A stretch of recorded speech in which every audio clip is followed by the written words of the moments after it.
Hey everybody, this is Jesse at Beast to Burn Podcast. What you're looking at is a pile of deer ribs from the previous hunting season. And here's what I'm pretty much doing. I'm a big believer trying to use every bit of the animal. A lot of guys, what they like to do is take this rib meat, they cut between the bones, throw in the burger sausage pile. I'm not a big deer burger guy. I grew up on deer burger and I really enjoy it. But however, I've learned to become more creative with my deer meat instead of just throwing in the burger pile, making burgers out of it, just save the loins.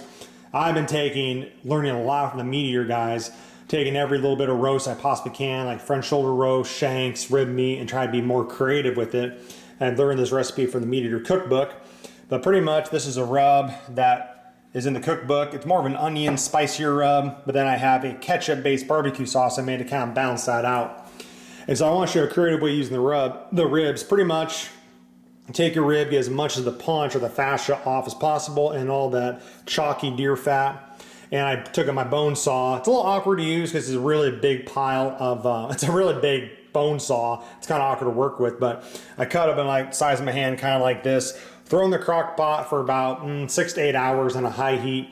It takes that long to get that water hot enough and then to separate this meat. Pretty much I want the meat and the bones just about to separate, kind of like this one's not a good example. Pretty much kind of like that, where it starts getting loose right before that bone starts to separate off the meat.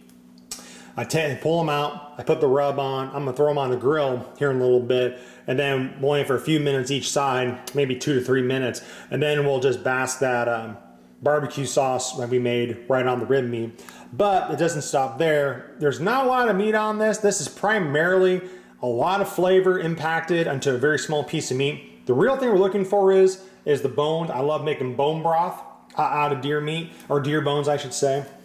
And so when we're all done, we pick these ribs clean, I'm gonna throw them in the oven at 400 degrees for an hour to make those bones even more brittle. And then with the remaining stock, this is the water we use to put into the crock pot, and with the deer ribs, and this is what's left over. And there's all this oil up here, that's all collagen.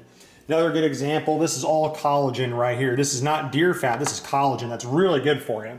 And so we're able to get a few things out of this deer bone. We're able to enjoy a very high flavor meal. Not a lot of meat on these, I'm very well aware of that. It's really the principle of the thing that we can utilize deer meat and deer ribs in creative ways.